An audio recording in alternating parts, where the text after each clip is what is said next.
Hello, welcome to week 90 in Intuitive Momentum Fitness.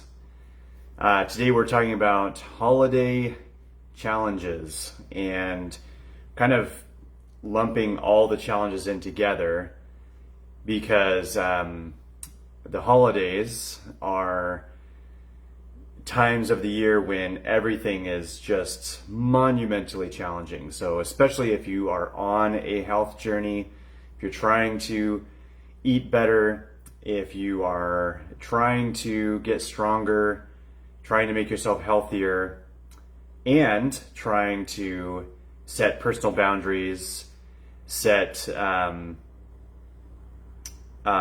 goals for your energetic well-being, and make sure that your space is the way that you need it and that your job is fulfilling and all the things. If you are attempting to architect your life, holidays are challenging. So not only is there an abundance of sugar, which is the one thing that everyone seems to somewhat be able to agree on is poison to our bodies. Then the holidays are challenging for that. Just excess calories in general, excess carbs. And yes, some of it is fun, and I think it's so important to enjoy those things that are meaningful, but sometimes it goes beyond what is actually meaningful, and it's just simply keeping you from reaching your true, authentic desires for your well-being.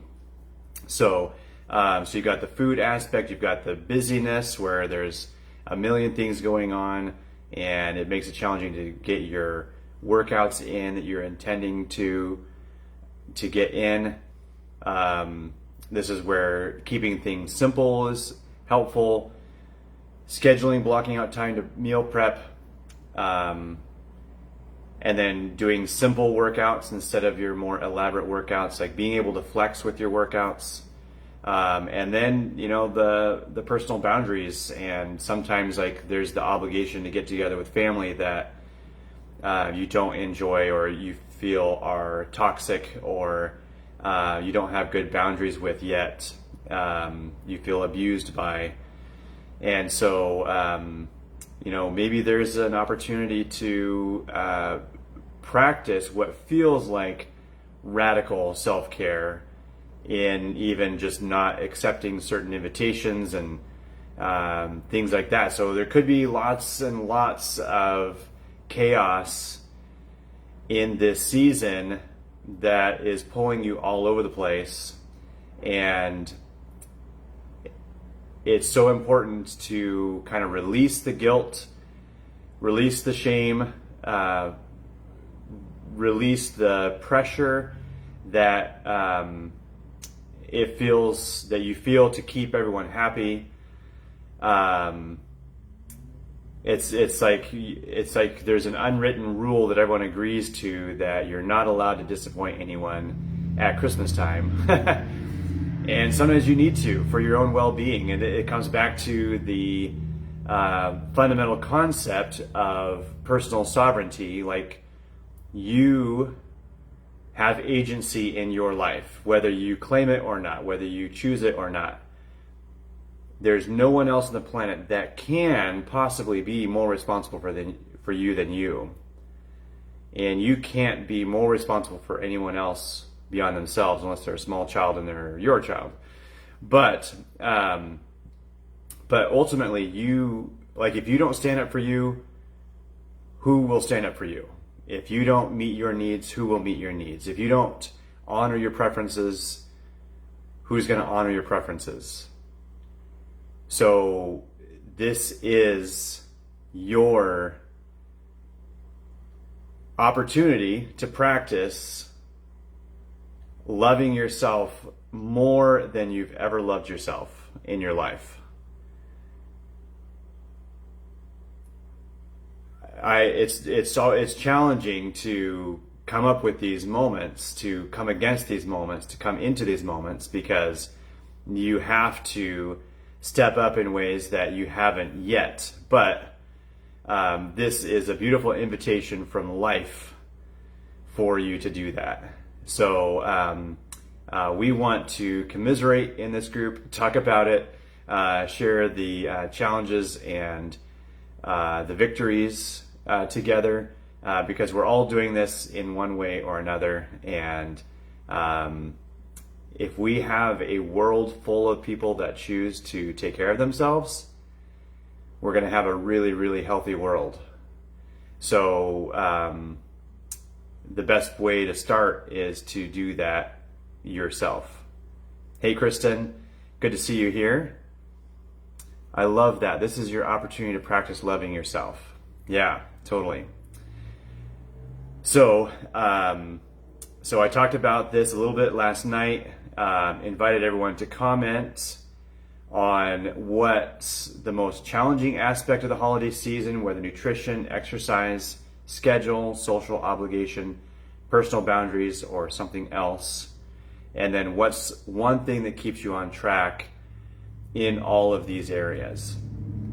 So in one of these areas, I'm going to jump into the comments. And so we've got, let me make sure that I got all of the last comment there. Okay, cool. Looks like I do have all of it. So I'm going to dive in. There's 4 comments so far. Thank you, Kristen. So Sally, or my mom, says, biggest challenge is always getting enough sleep. What's been helping me lately is just to go to bed super early. I've kept myself from going to bed out of feeling like I'm not allowed. I've had the best sleep ever just by going to bed when I know I've hit my wall. That's awesome. I love that. It is amazing how often, even as adults, we won't let ourselves do something because it's not appropriate or doesn't seem reasonable. So yeah, we get to be in charge of ourselves, completely in charge of ourselves, and that's something I need to do more often, is go to bed early when I feel like going to bed early. So she says, I seem to have sleep ADHD. I wake up every couple of hours. If I don't go to sleep early enough, I have anxiety about needing to get up by a certain time, which will make it so I can't sleep at all. If I start sleeping early, then I'm more relaxed and get more sleep. But I think I'm always going to factor in my sleep-wake cycles throughout the night. So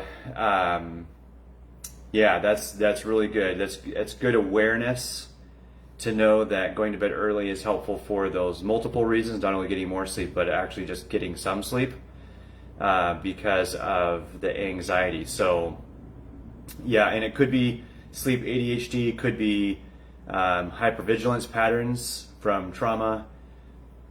So I feel like, especially if you've experienced trauma and you are used to caretaking for other people in big ways, then it's hard to make those adjustments that you need to make, such as going to bed early when it doesn't seem reasonable to, or it seems like it might not make sense to someone else. So knowing that it's okay, that you get to take care of yourself, and actually the way that you take care of yourself is the best example to others, the best encouragement for others to do the same, then there's a little bit more motivation to do that. And that's something I'm practicing. I actually had a appointment to chat with a friend first thing this morning, and I realized getting up, wow, I am not very cognizant and articulate, and my brain's not flowing first thing in the morning. I love quiet time in the morning and just kind of like being able to be and not really having to engage too much. And so I realized that as I was getting on the call, and my friend was super gracious, and we found a time later in the day, and the conversation went really well, so much better probably than it would have if I just kind of toughed it out. But part of the reason I didn't even think of that earlier was because I just felt like that was unreasonable or lazy, or it seemed like growing up there was always this question of can you handle it, or are you too wimpy? So that's not a legit question. You get to honor your needs and your preferences, and obviously, there's an extreme that you could take it to, but it's so important to, like, what do I legitimately need? How can I honor myself in those needs and take care of, arrange life in ways that support my well-being and my thriving. So I love that example, Mom. Thanks for sharing. So then Susie says, I think I'm pretty lucky on the first part. I mean, there is an uptick in food and treats everywhere, but it's not an excessive uptick. And it does help that I work from home now, so I don't have to deal with folks bringing things into the office like past jobs. Now, eggnog lattes are a thing I love, but I love them in moderation. Yeah, I love that as well. I love moderation. I love honoring the moment. One thing that I've suggested to people, if they're used to having dessert every night, and that's just a habit they've been in, and they know that they maybe shouldn't, if it's not aligned with their goals, then I just tell them, okay, which nights of the week is it more special to you? And which of the nights are you just going through the motions because it's what you do? So I encourage them to keep it on certain nights. Maybe it's over the weekends. Maybe it's more special over the weekend and not as much during the week. Then I'm like, okay, just keep having dessert after dinner on those nights. But then the other nights, when it's not as meaningful to you, skip it. Do something else. Replace it with something else. Or if you can, just go brush your teeth and kind of let your mouth know, okay, it's done for the evening. Doors are closed. But yeah, so moderation. How do we move into moderation? So that is helpful that you don't work in an office with people bringing in foods all the time.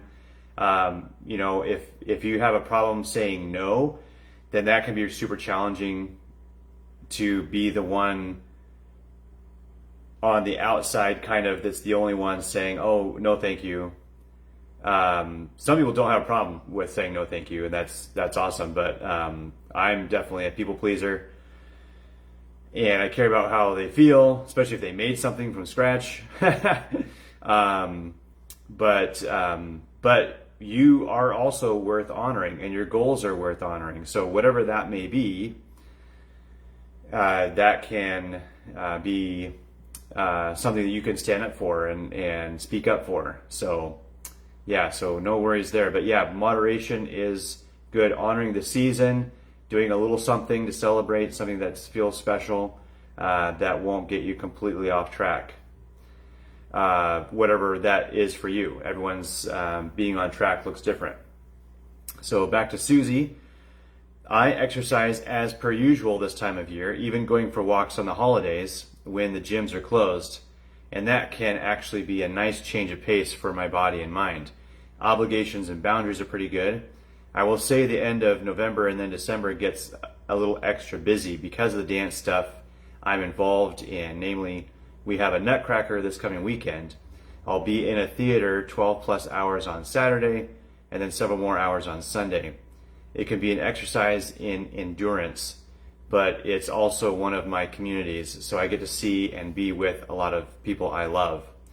And I learned long ago to take vacation days around the weekend to recoup. That's cool. Yeah, that's awesome. That's a good habit to have if you can take a Friday or a Monday off and have a long weekend, do some recovery. So yeah, being busy is challenging, but I love that it's balanced with being with people that you care about. Lastly, on the challenging side, what I'm not a fan of is the cold and the sun setting before 5 p.m. But winter solstice is coming soon, and after that, the days start getting longer again. As for the second part, what anchors everything and keeps me on track is exercise. I've established such a routine for it over the years that it keeps me committed to doing it even when I'm busy. And it gives me the physical energy to get through busy times and provides an outlet for managing stress. It also motivates me to make generally good choices about the fuel I put in my body. Not perfect choices, but better ones than I would if I didn't already have the health focus I do because of the exercise. So those are some fantastic points. I agree with all of them. And I love the part where you said it's established as a routine in your life. And you know, sometimes it takes 21 days. Sometimes I've heard, 60 to 90 days to establish a habit. But that's the cool thing. At the most, it may take 2 or 3 months of really working hard to make something a new routine. And then once it's a new routine, that routine can carry you through a lot of things. So it's about a little bit of investment, and then letting that investment bring some solid returns. So for me, I've been exercising and prepping my own meals for years now, and that does carry me through a lot of those challenging times. And it is helpful or not helpful, how you want to look at it, that I'm allergic to sugar. And it's helpful in the sense that I get to say I'm allergic to sugar instead of just no thank you. And that was better for me because I've always had a hard time setting boundaries or prioritizing myself. So being able to say I'm actually allergic to sugar, of course it freaks everybody out, but nobody really gives me a rough time about it. Then they usually say, I wish I was allergic to sugar, which they probably don't actually wish that they were allergic to sugar. But it does mean that I am going through the holidays without, anything much different. I might eat something outside of my normal range on Thanksgiving or whenever we have it, or on Christmas. But it's not like 2 or 3 months of all this food that I don't need. So it's 2 meals instead of 2 months. So those are some good perspectives. Thanks for sharing that, Susie. So then Manavit says, for me, it is catching a cold. It's minor, and I got all my shots. My friend who did not has been having a much harder time. So in addition to feeling like I can still function fairly well, I feel grateful based on comparing how much more quickly I seem to be mending. The tricky thing is it put a hold on my gym routine, which was the newest habit I've been focusing my momentum on. So I'm just taking care right now until I feel I can go back without having to cough, etc., while I use the gym equipment. So yeah, that definitely can throw you off your routine. Being cold, having a cold can keep you from the movement, especially if you start coughing every time you move a little bit more. So that's challenging even at home to do that. But also love observing in the past how my body lets me know when I'm ready to go back, because I actually start wanting to go back and start getting excited about getting back in the gym. So hopefully that's the case for you.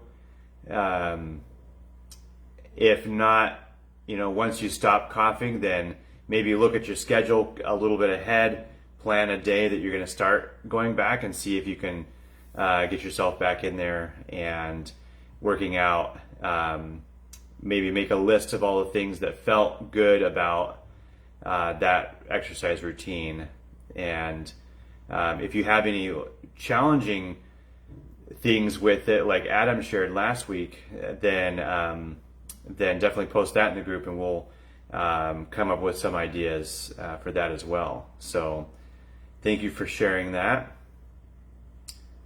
And Andrea said, number 1, time is my challenge. I just want to be able to do it all and attend it all. It doesn't help that I'm also a serial volunteer for both school, sport, mom type activities, and philanthropic endeavors.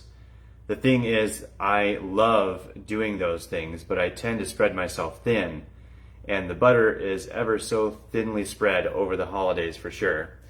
It doesn't leave me with as much time as I'd like for fitness, which I would like to do better for myself in that area, in that arena. So yeah, that's really good to understand that challenge. That's great that your life is full of things that you love, because that's a beautiful thing that oftentimes people don't have that option, or don't have their life full of things. So in one sense, you've done a great job of kind of crafting your life, no pun intended, to be able to do all these things and all these projects, and so that's a really good thing. But like for so many of us, it's way easier to take care of everyone else than it is to take care of ourselves. And so it's definitely a muscle that needs to be built in learning how to, before making a commitment, or just, thinking through, am I free Friday night? Yeah, I could do that. Taking the time to say, let me get back to you, give yourself some space, and then actually look at your schedule for the week and see, am I balanced? Am I taking care of me throughout the week? And by Friday, just because that time is open, do I have the energetic margin to do that thing, whatever it is? And if there are multiple things, then you may want to reserve the right to choose the one that's going to fit your schedule the best or be your favorite. So that's another reason to halt or pause before agreeing to things. So that's a really good observation. And then number 2, I have been getting better at saying no to the things that I feel like I would have to squeeze in, or things I feel obligated to, which is a major win for me compared with 2 years ago. I realized I can say no, and people actually do understand, and it's okay. That's awesome. Yeah, part of it is that fear of disappointing people, of hurting them, or them not understanding, or just thinking that you're selfish, or whatever it is. I normally chair our school's Day of Giving, where each classroom in the school does a philanthropic project for various charities in our area, which is an event I love planning, but I stepped down this year, which was so difficult for me to do.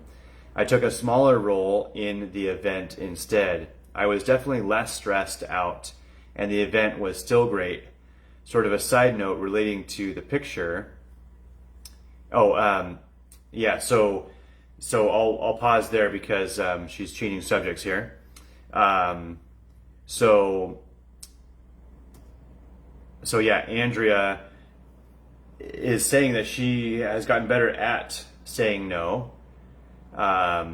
So that's awesome to see progress there, and I love the example of having that experience of saying no to something that you've been doing, which is hard because it's such a like you pour yourself into it, and you it's like a kind of a personal pride thing to carry it on and be that ambassador, keep your hands in that project. But you were able to let that go, and you took a lesser role in the same project, which is challenging sometimes, to let someone else be in charge and run it the way they want to. But I'm so glad that you were able to see that it was a great event and that you were less stressed. And I think that's so amazing. So good job being able to kind of back down. There was something similar for me when I was, it was a work thing, but at the lodge where I've been working for almost 5 years, I was made the supervisor, and I was still doing massage. And not only was I not making as much money doing the supervisor duties, no one else could do those duties, and I was working overtime in my week just to get those done. And so my week was longer than I wanted it to be, and it was filled with things I didn't enjoy. And I was making less money than if I just did the massage, did the things I enjoyed doing, and kept it simple. So I gave 2 weeks notice for that supervisor position and went right back to just doing massage. I'd rather someone else be in charge. And for a little bit, it was kind of a pride thing. Like, I struggled with the idea of letting go of the supervisor title. And then after a while, I was like, oh, I don't care about that anymore. I just want to feel alive again. So I'm glad that you had that experience of being able to hand off that lead role to someone else, take a smaller role, and then you were less stressed and the event was still great. So awesome job. So then the last thing Andrea says is referring to the meme that I shared, and it's clearly a chocolate cake and brownie recipe or kit section of the store, and there's an empty section and a scale there. So it looks like someone had a scale in their cart, and then they went by the dessert section. They decided to buy the desserts, and they decided not to get the scale,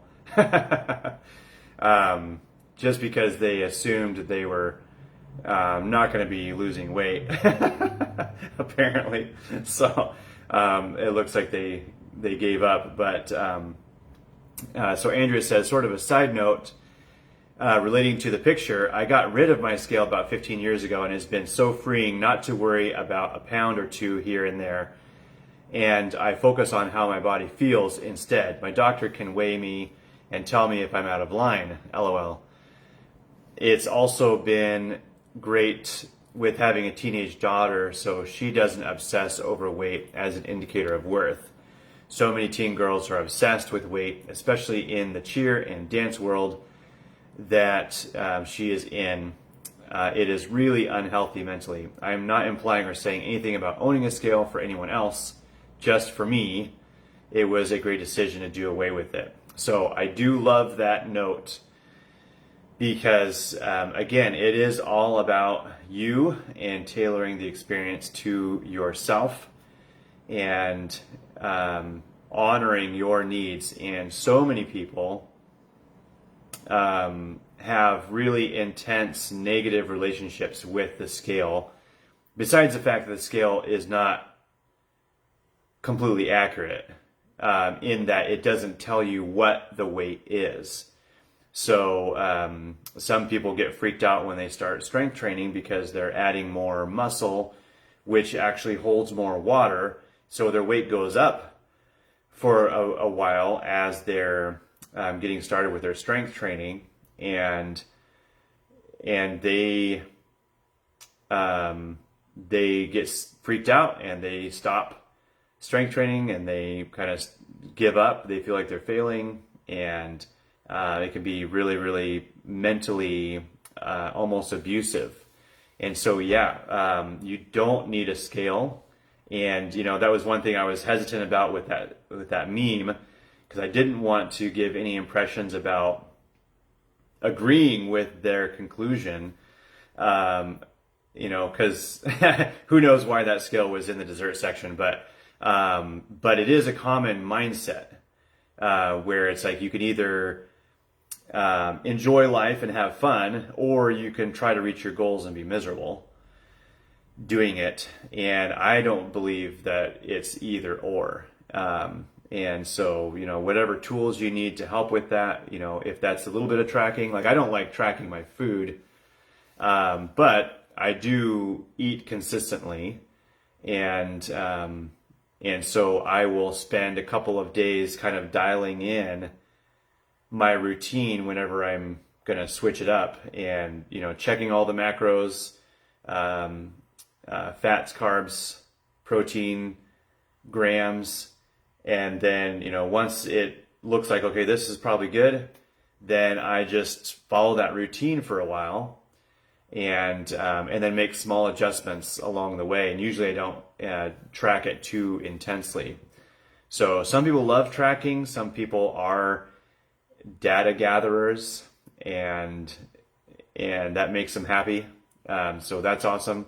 The scale does give you some feedback, but it's not the only tool, and if it's not helpful, it isn't needed. And so tuning into how you feel is another great way to track how your health is going. So don't feel like you're locked into using a scale, or that things are going to be chaos just because you get rid of it.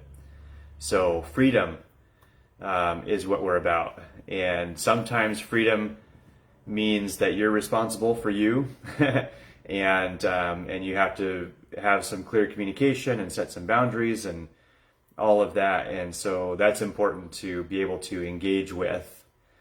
But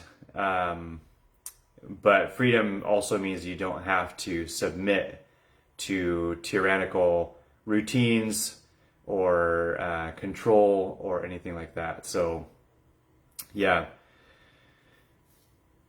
so anything else, if you are catching this later, if there's anything about the holidays that are stressful, or anything that you found helpful, then I definitely want to hear about it. We can chat about it in the group.